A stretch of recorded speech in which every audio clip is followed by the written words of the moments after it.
Alright, in this tutorial we're going to learn how to make a blinking, color flashing, sound making game. It's really simple if you're using Eclipse, so let's get started. Click on File, New, and Project, then select Android Project. We'll call our game Color Pattern Game, and leave everything else the same. Then we'll select which APIs we're going to use. If you really need to use the newest APIs, then that's one you'll go with. Otherwise, I like to go with Android 2.1 since a lot of phones still run on 2.1, and so that will make sure that your app will work on as many different phones as possible. Click Next here. We'll call our application name, which is the name of the app that you'll see. We'll call it Color Pattern Game. I'll put spaces in there. You might want to call it something smaller so that it shows up better on the phone, but for our purposes this is fine. Next, for your package name, you need to pick something that's unique because it cannot collide with any other name in the Play marketplace. I'll call mine com.brokenairplane.colorpattern.game. Since I own the Broken Airplane domain, I know no one else will have it. And then I can leave everything else the same and click Finish. So what I like about Eclipse is it sets everything up for you without you having to worry about all the nitty-gritty details, and you can just get into making the app. So the first thing we're going to do is we're going to make the layout. So you're going to click on Res, which is for resources, and then you'll click on Layout and Main. And it gives you a nice little template here, which we don't need it to say Hello World Color Pattern Activity, although if you run that app, click on the highest folder and then click Run As. It's a good idea to use the emulator as well, just so that you can build incrementally and see if everything's turning out the way you want it to. So going back to the main XML, we're going to work with the layout here. So the first thing I'm going to do is I'm going to delete this text view, so we don't need that anymore. As you can see here, it takes it away. And we're going to make a button. You can drag over a button from here if you'd like. That's one option. I'm just going to make it from scratch so you see everything be made in real time. So type button, Android ID equals.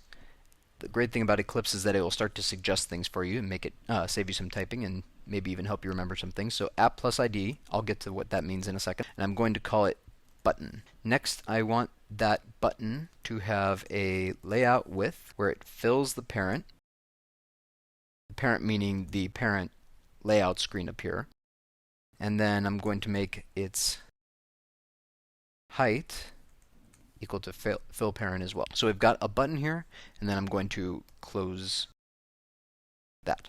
So now we've completed the button markup here. We've written it out. We've got a button, and if we look over here on the graphical layout, we see all gray because what we've done is we've made the button cover the entire screen. So we don't need that.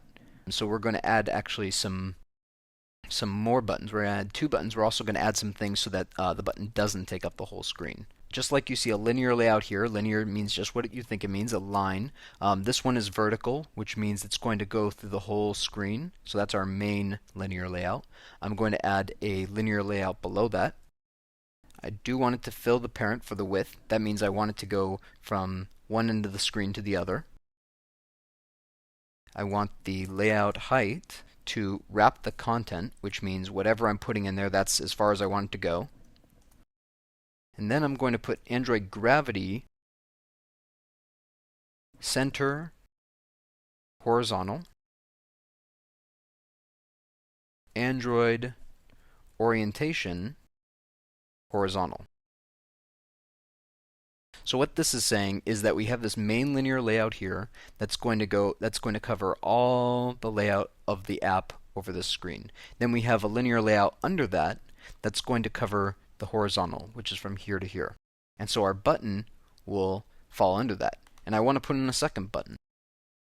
Since we're making different colors here, I'll make this the R for red button, and I'll make this one the G button. And then, once again, Android layout width equals wrap content. And then I'm going to do something now. Since I have these 2 buttons, I'm going to change the height, actually the height and the width.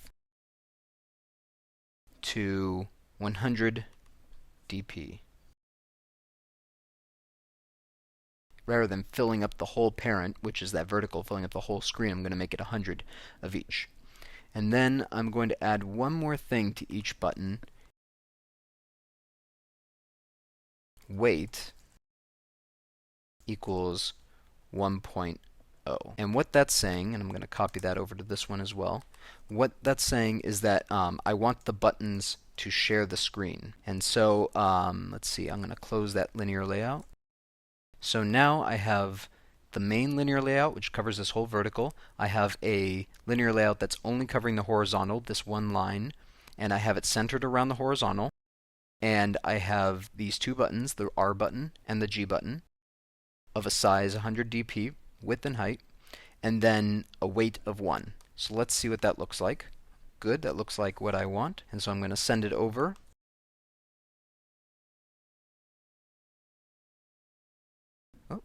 Looks like I've got an error. So I was missing forgot to close my linear layout bracket. So now I'll save that. Okay, good, all my errors are gone. Now I can upload this to the phone. And something to mention is that even though it does right now, even though what the phone emulator is showing us looks like this, when your apps get a little bit more complicated, you'll notice that this is just kind of a guide or helpful. It doesn't necessarily mean that that's what it's going to look like when it goes to the phone. And also the emulator does not always look exactly like what it will on the phone. So just something to keep in mind. So we have our two buttons, but I want 4. So I'm going to add another linear layout, and I can just copy and paste all this. So this is going to cover that one line. I'm going to have something below that line. So this is covering that row of buttons. This will be a new row of buttons. And instead of R button, I'll call this the B for blue button. And I'll call this, instead of G, the Y for yellow button. I'm going to upload that to the phone now.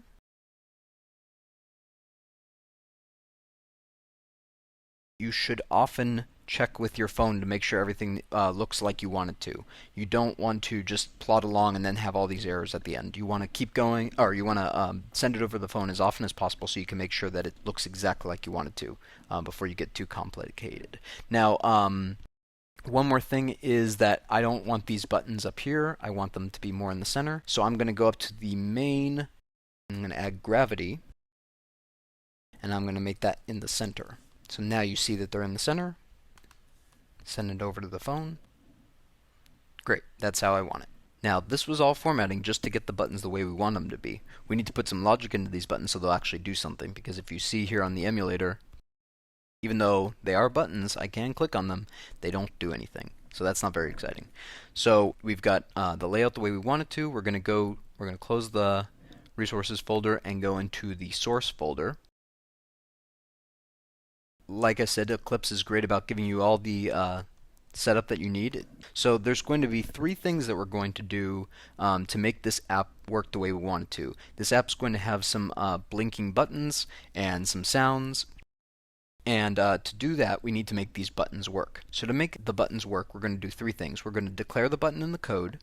We're going to connect the coded button to the XML button we just mentioned, because the XML over here doesn't know anything about the Java code over here. So they're 2 separate things. They don't know anything about each other, so we have to tell them that they are connected. And then the third thing is we're going to find out if the user has pushed a button using what's called a listener. So if that sounds like a lot, don't worry. It's actually pretty simple. We'll go through it right now. So the first thing we're going to do is declare those buttons. And I'm going to type protected button red button. Now you'll notice that there's an error here right now. I'm going to leave that alone for just a moment. I'll actually save some time here and just copy and paste. You want to be careful when you're copying and pasting that you actually change the variables. I'm going to change that to the green button. Copying and pasting can be wonderful, but it can also lead to errors that you didn't expect. So just be very careful. Okay, so now I've declared my 4 variables. I've got a red button, a green button, a blue button, and a yellow button. That was just fun to say. And so now if I hover over button where I had the error, it's not that it's an actual error, it's just that there's this code. In Java, there's a lot of code that's already reserved. And when I say Java, by the way, I mean Android. But there's a lot of code that's already made for you that you don't even have to do. You don't have to tell Android what a button is. It knows what a button is. And so we just need to bring that code in there. So I've typed everything in as if it knew what it was doing. Now I'm just going to import that code, and all I did to get to that message was just to hover over the red line, and then it says, oh, there's an error. Well, there's some quick fixes, and these quick fixes won't always fix it, but often they will, and it's really wonderful to have that. So Eclipse is awesome for developing Android apps. So I'm going to click Import Button, and those errors go away. And what that did now is, in addition to the other things it imported, all the code that it knows, it imported the button widget. Now remember back here in the XML when we declared these buttons as app plus ID, basically saying new variable or new type of button, R button, G button. Well, now we're going to connect that in the code. Here's where we declared them, said, hey, we're going to use these. By the way, I should mention that this is, our entire app is going to live in this class. Don't worry if you don't know what that means. I'm just telling you that this is our big container right here. So now I'm going to go into the onCreate, and I'm going to say red button, which is the variable I declared up here, is a button, and you can find it by its ID in r.id. And it auto-completed for me, r button. Now this is, Android coding does require semicolons at the end of the statement, so make sure you do that. Now I'm going to copy and paste this once again, so that I have all my buttons there. And then I'm going to change this to green button and change that over here to G button. You will get an error if you make any typos here, so make sure that you don't. Yellow button, and there we go. We're not getting any errors, so everything's good so far. The third thing is that we mentioned earlier is we're going to need a listener. It's going to say, hey, I just pushed a button, we need to do something with that. So what I'm going to do is I'm going to say red button dot set on touch, and these all these suggestions are really great for when you're trying to figure out what to do, or if you're trying to remember what the name of that thing is, and you don't want to Google for it. This is really helpful because it not only tells you what they're called, but it also tells you what it does. Now there's two different options here. There's the set on click listener and the set on touch listener. We're actually going to use the touch listener, and the reason for that is because we want to not only do something when the button's pushed, but also when the button is released. And I'll show you that in a second. And then this. So then green button. And I'm just going to copy and paste everything from there on. Blue button. Set on touch listener. And you see some errors popping up. We'll handle those in a second. So we've got all those. I'm going to hover over the error.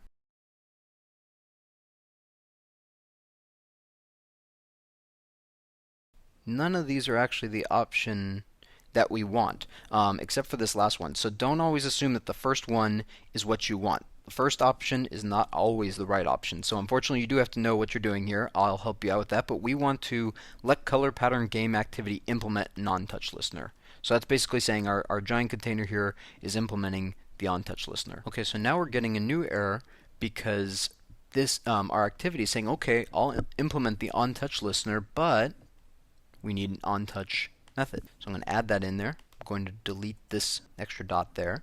So now this is our on-touch. So now it's our job to tell it what to do when there's an on-touch. So this override, see over here, this override is saying, okay, we're going to override what it would normally do if there's an on-touch, because right now you see it's not doing anything on the phone. So we're going to change that. This is why we're using on-touch as opposed to on-click, because we don't want to just get what happens when you push the button. We also want to get what happens when you release the button. We're going to add a switch, which is basically allowing us to have these two options here. And the first option is going to be this motion event. If you're ever making a game, this is a really useful thing. You've got all these different options here for up, down, shift, just lots of different good things for high-speed actions. But we're going to use down. So if action is down, if V equals red button, and what's V? Well, V is this view V right here, and you can change the variable if you want, but it's basically saying when something is pushed, when the button is pushed, it sends a message to the view methods, and since we're overriding what it would normally do, we're going to capture it and say, hey, if you're pushing the red button, do this. And if you're pushing the blue button, do this. So now we'll say else if you're pushing the green button, do this. And I know we're not putting anything in there yet. We will. Else if view returned is the yellow button, and so else if v is the blue button, then do that. Okay, so we've got that. We're now going to have a break statement, just to break out of that. Add another case, another motion event case. Remember, we're not just worried about what happens when we push the button down, but also what happens when we push the button, or when we release the button. So action up. And so now we have the same thing. We can just copy and paste. So if the action's down, do this. If we do the action up, or if we release the button, do this. Realize I made an error here and made all my equal signs just assignment. We want equality. We want to see if it actually is equal to. So that's why I was getting all those errors. Now it's happy. So now we've done all three things that we wanted to do. We've declared the buttons up here in the code. We've connected them to their XML counterparts. We gave it a listener, an on-touch listener, and we've implemented the method down here. The problem is we won't have anything in the on-touch, so it's not doing anything. But everything's going smoothly. Everything's exactly the way we want it to. Now, we won't want these old gray buttons here. We want some color in there, so I'm going to add some RGB values, some color to these buttons. I got those RGB values just from a website, so I'm going to go back up here to my onCreate because I want the app to, when it creates the app, to make those buttons not gray but a certain color. So I'm going to say red button, set background color to color.rgb, and RGB just means red, green, blue. The different integer values that you put in here will determine what color it is. So that's why I was saying you'll want to find what values you want, because you can really make any color you want. And so now when the app starts, I've set that background color to this RGB value. Copy and paste that a couple more times. Change this to green button, blue button, and yellow button. And now I want to change these RGB values so that this is 0 for green, this is 139 RGB, so red should be 0, green should be 0, but blue should have a value. And then yellow is just a mixture of these two colors of red and green. So now when I upload this, we've done a lot of coding and we're going to see it pay off in just a moment. Upload that to the phone. We see that our buttons now have these nice pretty colors. They don't do anything. They don't even highlight now because we set the background color, so we've overrid all that. But now we have these nice pretty colors. We're going to go to the action down. When the button is pushed, I'm going to copy this whole line of code here and put it in here. When the red button is pushed, I want it to be an even brighter red. I want it to look even brighter so that it looks like it's pushed. And so then I'm going to change the green one. And by the way, I should mention that if you got errors up here about the color, you might just need to import something. It looks like it automatically did it up here for me. I'm not sure why. You might need this. If you got that error, just import the color. Let's see here. We're back at blue, so everything's good there. And we're going to change the blue now to 255. And our yellow button. Okay, so now remember we've overridden what usually happens with the button pushed. When they push down this button, now we want it to go from these slightly darker colors to brighter versions of those colors.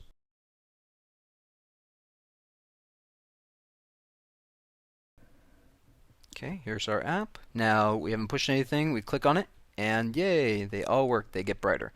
Problem is though, when I let go, when I stop pushing it, it doesn't go back because we haven't done anything with the action up. So this is easy though because we wanted to go back to the original color, so all you have to do is copy and paste what we set it to originally. Copy it there, just make sure you put them in the right spot, otherwise you'll get some really interesting behavior. Okay, run it again. Now it should not only change colors when we click on it, but also change back to what it was. Perfect. Okay, you could stop there and be happy, but I'm going to go one more step with this. And I'd like, when I push those buttons, for it to make a sound. What I'm going to do is I've already created some MP3s that have names like A, C, E, and G, just for different note names. I used Audacity, some free software, to make those tones. But what I'm going to do is I'm going to click on back on our resources folder. I'm going to make a new folder called raw. What I'll do is I'll take my A MP3 and put it in there, and I'm going to copy it in there. I don't want to link to it because then if that original file was ever deleted, it would be gone. I've got a MP3 called C. I'm going to put that in there as well. These are just note names that I'm putting into this raw folder.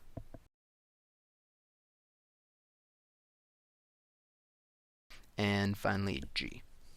And you can of course have any MP3 that you want in there. You can call it anything you want. Just make sure that it's a lowercase. Okay. So one more quick step, and we will have some sound in this. So I want, when I push the button down, I want there to be a sound that comes from it, a very specific sound. So what I'm going to do is I'm going to put in media player.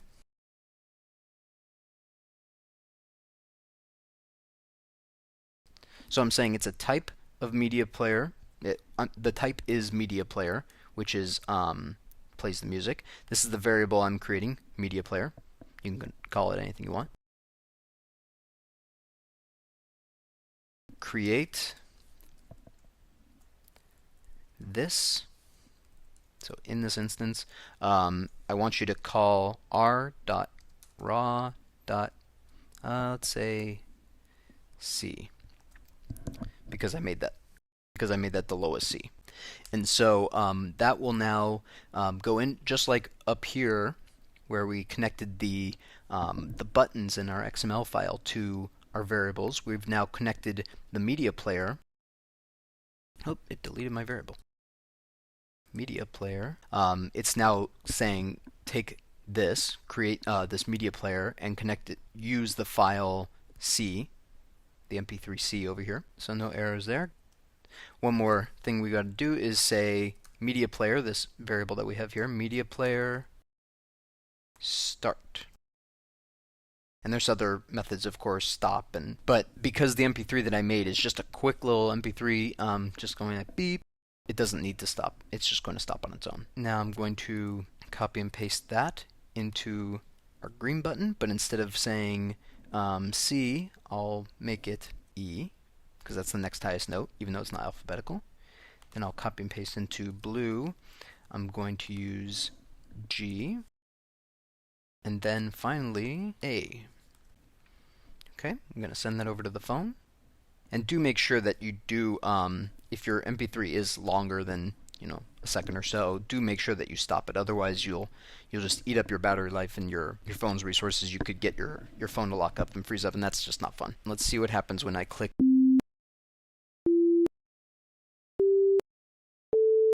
Okay, and that's what we want. It would be great if we add some logic to give us challenges, to each round or each level play a different pattern, and we have to repeat that, and it tells us if we're right or wrong. I'll leave that up to you. I was just giving you basic knowledge to get started, but the rest is up to you. Make it into a game. Good luck.